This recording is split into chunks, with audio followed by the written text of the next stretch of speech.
All right, Shalom. This is the brother lawyer from GMS Miami. Shamar Moth from GMS Miami. First and foremost, we want to give all praises to Yahweh, Bahashem, Yahweh Shai, double honors to the elders, the apostles of Great Millstone, and salutations to all the Akim out there pushing the word of Yahweh Bahashem, Yahweh Shai, in truth and in sincerity. Today, we're going to get into our 6th time capsule concerning the 10 plagues which the Most High brought upon the Egyptians. And we saw it fitting to go into this because the Passover was not too long ago. And the Lord just put the Spirit on us to go into it. So we're just going with the Spirit. So to begin, we're going to start off with some scripture in Psalms chapter 105, verse 23. This is Psalms 105 and 23. Mm-hmm. Israel also came into Egypt, and Jacob sojourned in the land of Ham. And he increased his people greatly and made them stronger than their enemies.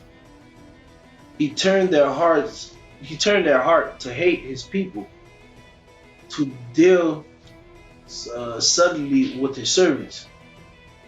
He sent Moses his servant and Aaron whom he had chosen.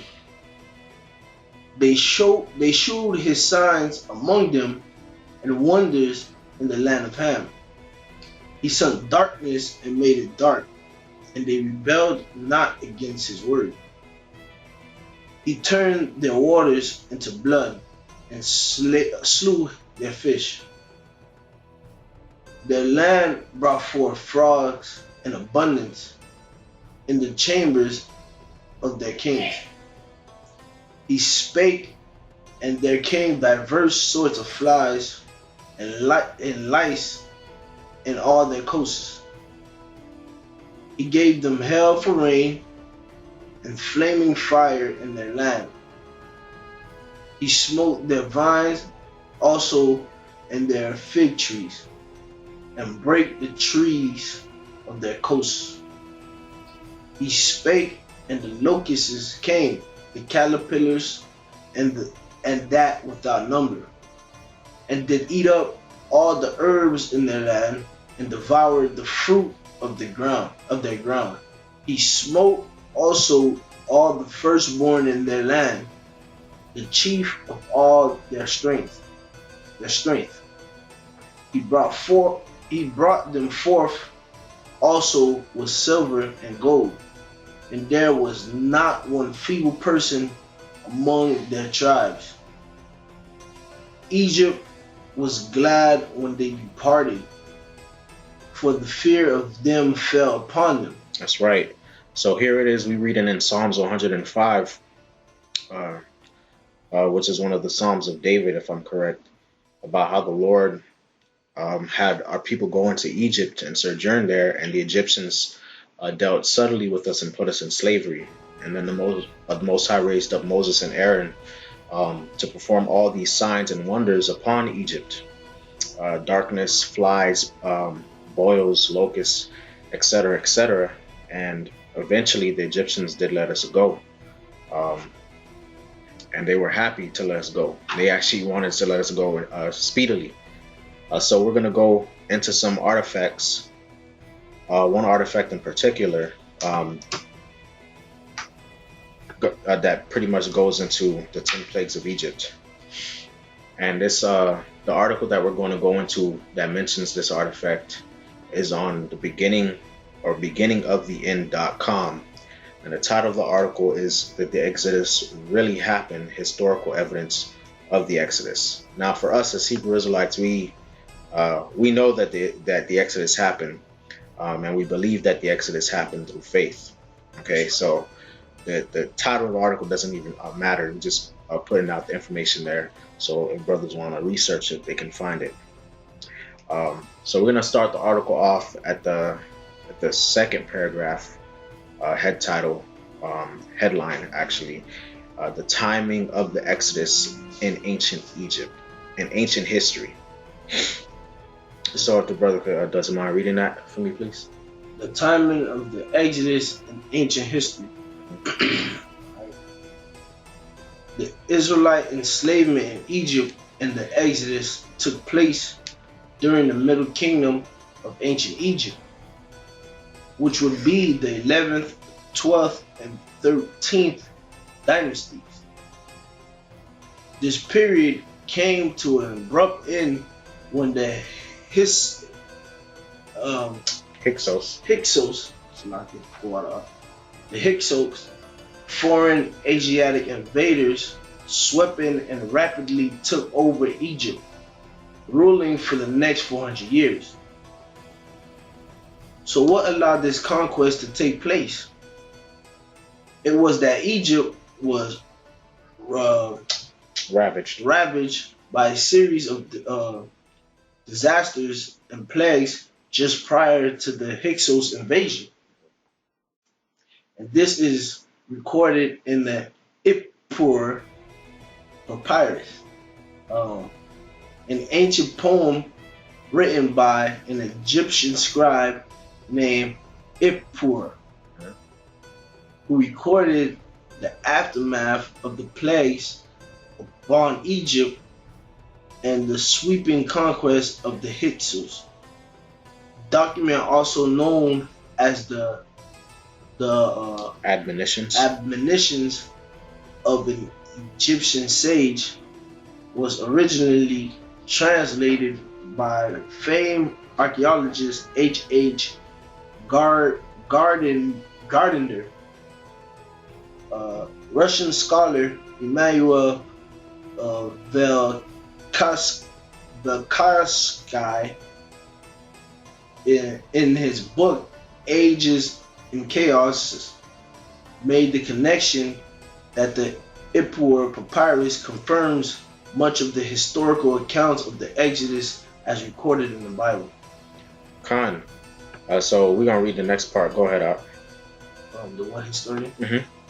One historian who disagreed with many of Velkovsky's conclusions still writes, the synchronism, however, is still valid, and Velkovsky was quite right to connect the two accounts, the biblical Exodus and the events of the Ipuwer Papyrus.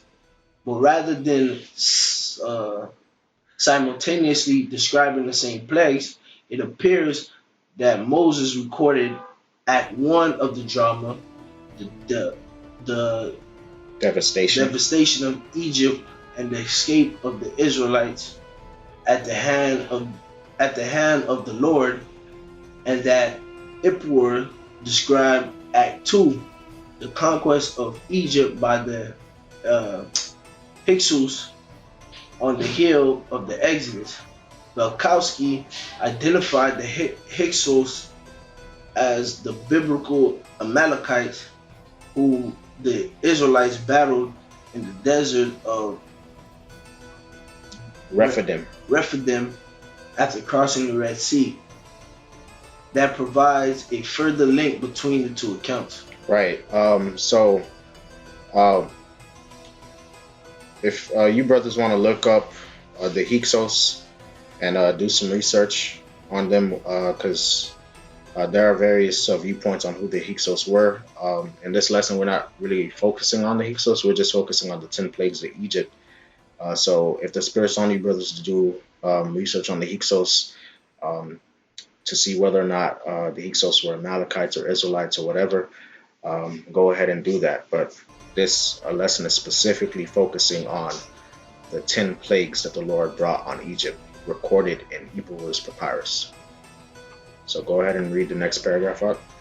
There has been many controversy surrounding the Ipuwer Papyrus, as there is with much of the ancient historical evidence that confirms the Bible.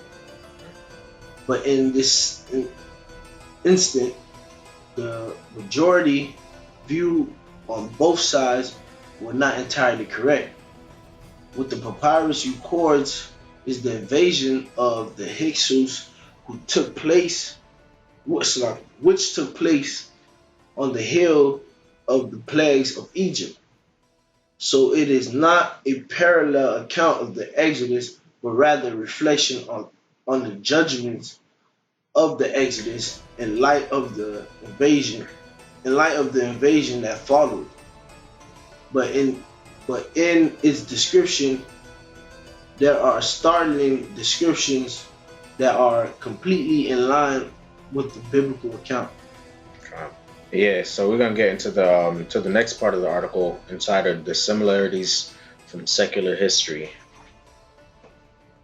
We'll just start with the earthquakes or Yeah. earthquakes. Right after the Israelites left slavery, the Lord appeared to them in the wilderness. The Bible records God's presence as causing a great deal of earthquake and volcanic activities. Go ahead and read the scripture.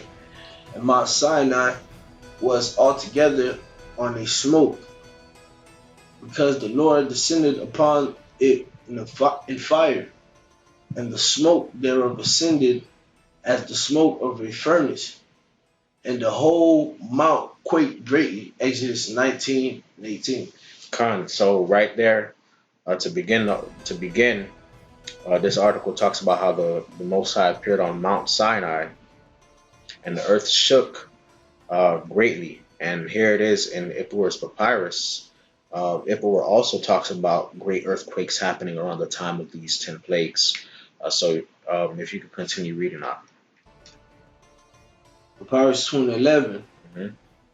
The towns are destroyed. Upper Egypt has become dry. Papyrus 3:13. All is ruined. Papyrus 7:4. The residence is overthrown in a minute. Papyrus 4:2. Years of noise. There is no end to noise. Papyrus 6:1. Oh, that the earth would cease from noise, and tumult be no more. Right. So here it is in the papyrus, Ipuwer's Papyrus. Even Ipuwer records how the earth was shaking violently, continuously, man, and it almost seemed as if the earth would not cease from noise. You know, it almost seemed like the earthquakes would last forever, and that's in line with what the scriptures say in Exodus, how the Lord descended upon Mount Sinai when he did descend. The Lord's presence caused the earth to shake exceedingly, man. So we're gonna move on to the next part of the article entitled "The Plague of Blood." Plague of blood. I'm gonna read our scripture. You can read it. You can read. You can read where it says "and Moses." So, and Moses. Mm-hmm. Okay. Mm-hmm. And Moses and Aaron did so, and the Lord, as the Lord commanded. And he lifted up his rod and smote the waters that were in the river, in the sight of Pharaoh, and in the sight of his servants. And all the waters that were in the river were turned to blood, and the fish that was in the river died, and the river stank, and the Egyptians could not drink of the water of the river, and there was blood throughout all the land of Egypt. Khan, what's the scripture at? Exodus 7:17 through 21. Khan. Okay. Papyrus 2:5 through 6. Plague is throughout the land, blood is everywhere. Right, blood is somewhere. Everywhere. Right, so just as the scriptures say, how there was blood throughout all the land of Egypt, because of what Moses and Aaron did. Ipuwer recorded in his writings, in his poem, The Admonitions of an Egyptian Sage, that there was a plague throughout the land and blood was everywhere, man, just as the scriptures say. Go ahead. Papyrus 2:10. Men shrink from tasting human beings and thirst after water. Mm-hmm. Papyrus 3:10 through 13. That is our water, that is our happiness. What shall we do in respect thereof? Khan. So the same way the scriptures say that the Egyptians could not drink of the water of the river because it would turn to blood and the river stank. Ipuwer himself, who was an Egyptian living through these plagues, recorded in his writings how the men could not drink the water, man. They couldn't drink the water and they were thirsting after water because why? Because it was turned into blood, man. Next part. All is ruined. Mm-hmm. Plague upon cattle. Mm-hmm. Yeah. Behold, the hand of the Lord is upon thy cattle, which is in the field, upon the horses, upon the asses, upon the camels, upon the oxen, upon the sheep, and upon the sheep. There shall be a very, very grievous murmuring. Murrain. Right, and what a murrain is basically a cattle disease. It's a disease that affects livestock, and it causes them extreme pain, and they basically it can also be fatal. So keep reading up. And the Lord shall sever between the cattle of Israel and the cattle of Egypt, and there shall nothing die of all that is the children's of Israel. Mm-hmm.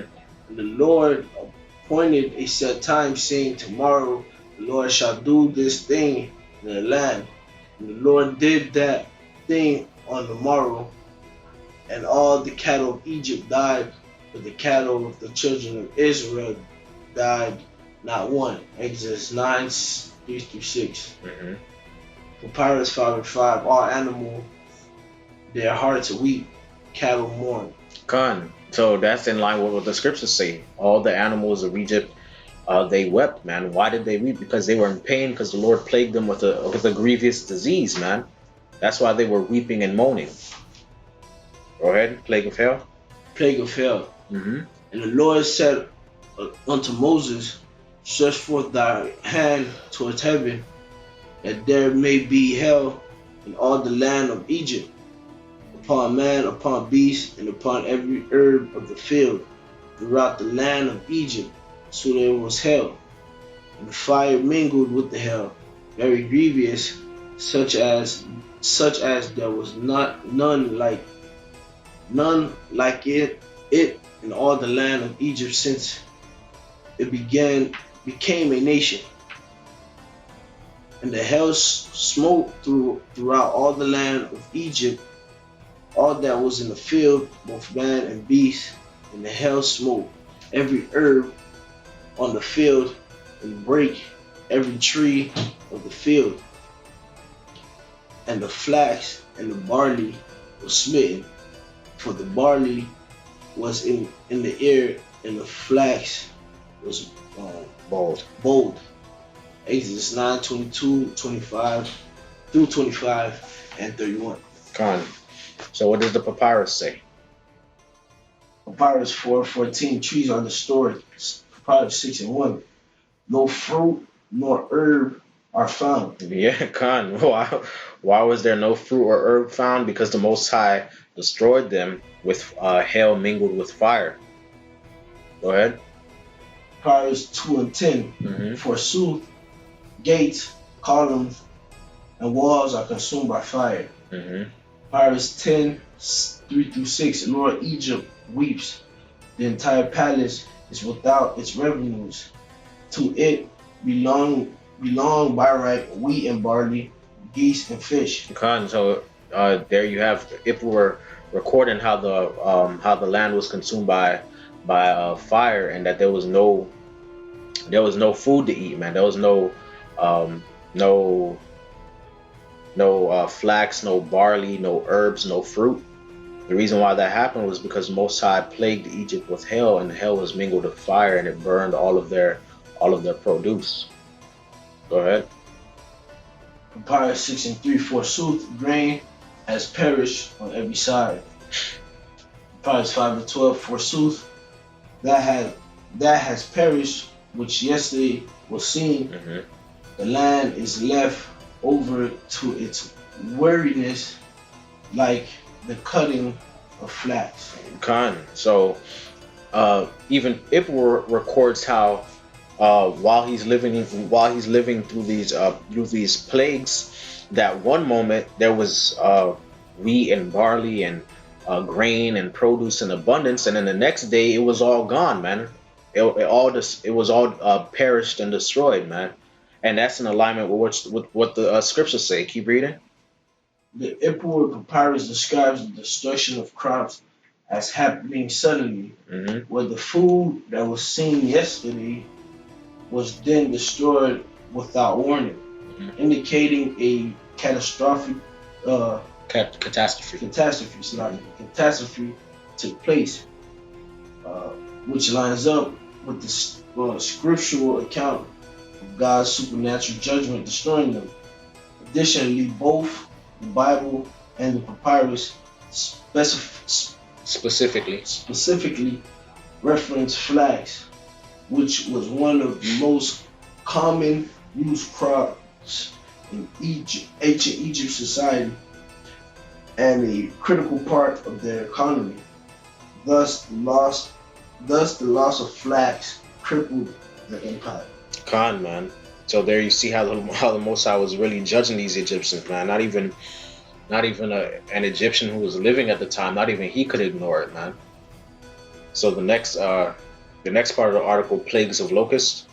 Read where it says else. Else, Yeah. else, if thou uh, refuse to let my people go, behold, tomorrow will I bring the locusts into thy coast, Mm-hmm.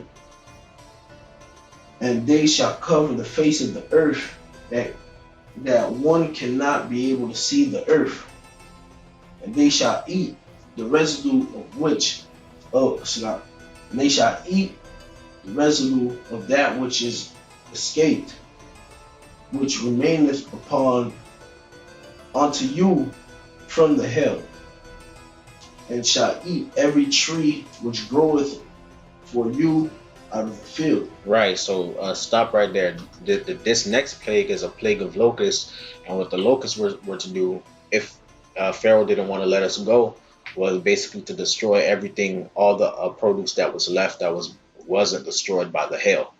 So keep reading up where it says Papyrus 6:1. Now, that was from Exodus 10:47. Mm-hmm. This is Papyrus 6:1. No fruit nor herbs are found hungered. Right. So um, previously, you had Ipuwer talking about how there was hardly any food and how there was hardly any produce, and that the palace, the people of the palace, didn't have enough to eat.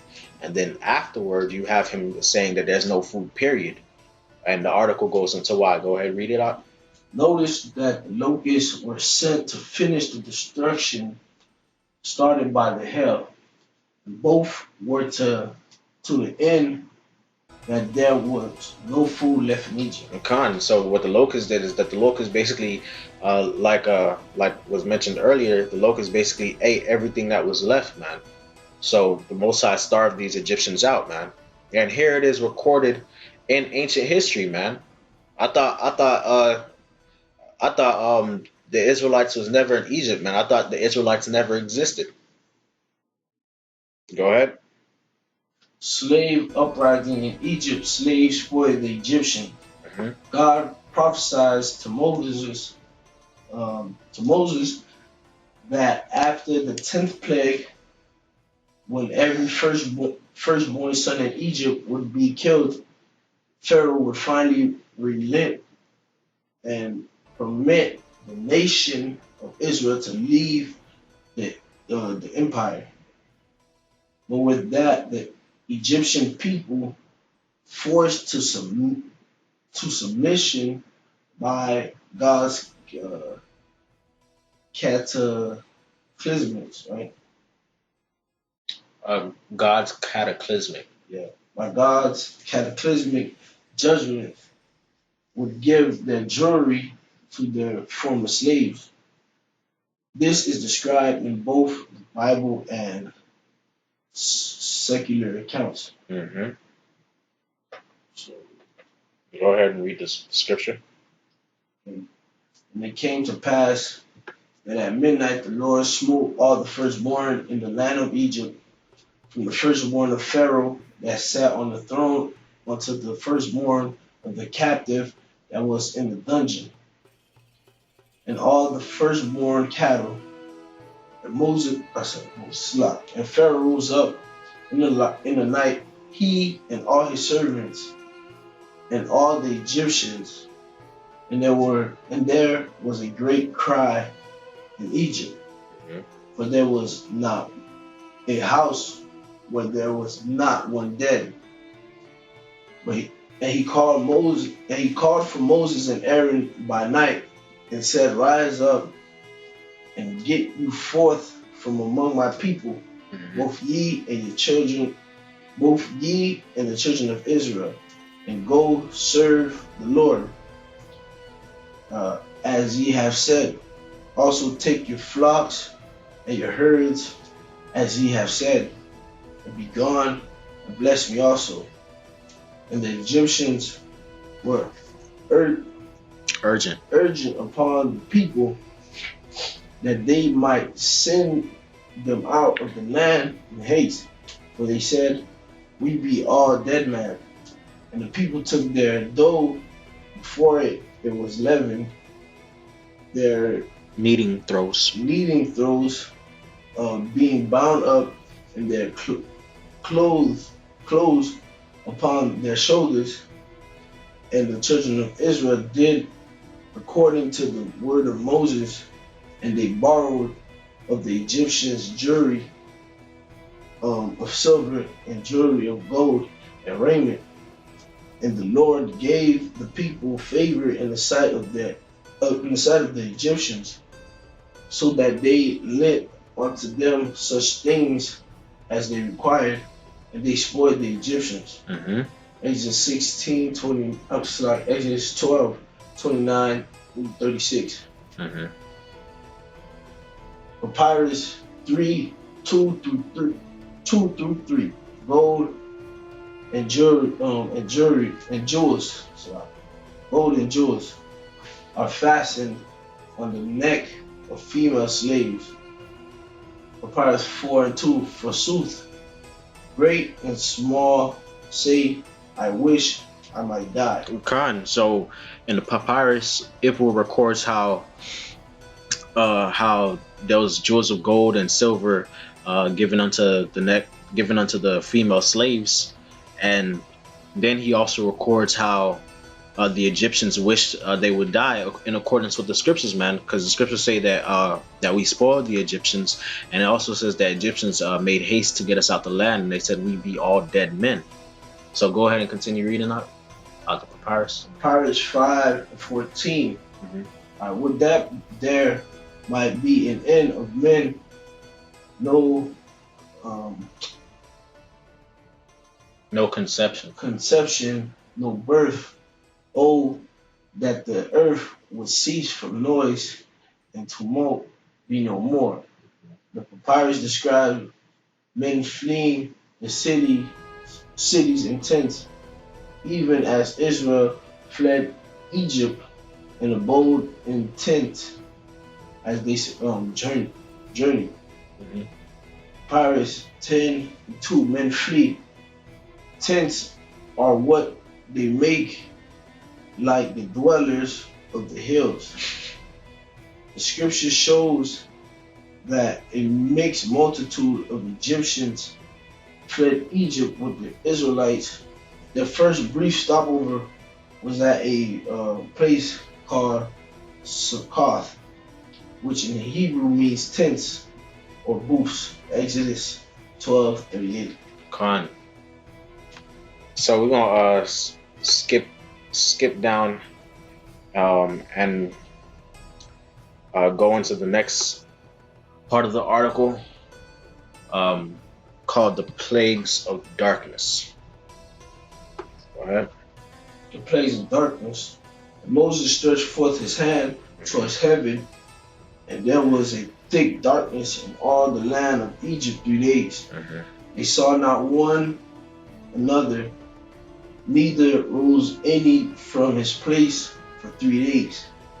But all the children of Israel had light in their dwellings. Exodus 10:22 through 23. Papyrus 9:11. The light is not light. The land is not light. The plague of darkness is also referred on the El Arish. El Arish shrine. Khan, and the El Arish shrine is basically a shrine, a memorial shrine that the Egyptians created to remember the plagues that the Lord brought upon Egypt. So if you don't mind reading that excerpt. Shrine, the land was in great affliction. Evil fell upon this earth.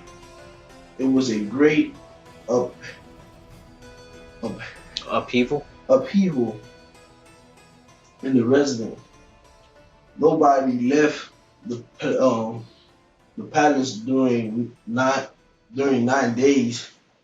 During these 9 days of upheaval, there was such a tempest that neither the men nor the gods could see the faces of their necks. Khan. So in this El Arish shrine, another artifact, it's recorded that there was such a great darkness or such a great tempest that the gods or men couldn't see each other's faces, man, and nobody left their places or their palaces for about 9 days. But we know in the scriptures it's 3 days. So with that, we're gonna switch over to another article, called the 10 Plagues Live from Egypt from orh.edu /3838. And this article actually has an account of the death of the firstborn on Ipuwer Papyrus, which is why we're bringing it out. We're also going to put it in the post-production. So if you don't mind reading that, Ipuwer Papyrus 4:3. Papyrus 4:3. Forsooth, the children of princes are dashed against the walls. 6 and 12. Forsooth, the children of princes are cast out in the streets. 6 and 3. The prison is ruined. 2 and 13. He who placed his brother in the ground is everywhere. 3 and 14. It is groaning throughout the land, mingled with lamentation. Right. So in Ipuwer Papyrus, we have a case where they're mourning because everybody's dying, man. Whether it be in the prison, or whether it be in the palaces, or whether it be a regular citizen on the street, somebody is burying his brother, man, and there's lamentation throughout all the land. So we're gonna read what the scriptures say out in Exodus 12. Exodus 12:29. And it came to pass that at midnight, the Lord smote all the firstborn in the land of Egypt, from the firstborn of Pharaoh that sat on his throne to the firstborn of the captive that was in the prison. There was not a house where there was not one dead. Khan, what the Papyrus said, he who places his brother in the ground is everywhere. Go ahead. There was a great cry in Egypt. And what does Papyrus say? It is groaning throughout all the land, mingled with lamentation, man. So there you have it, man. The Ipuwer Papyrus records the 10 plagues which the Lord brought upon Egypt, man. So with that, we want to give all praises to Yahweh, Bahashem, Yahweh Shai, double honors to the elders, the apostles of Great Millstone, and salutations to all the Akim out there pushing the word of Yahweh, Bahashem, Yahweh Shai in truth and sincerity. Shalom. Shalom.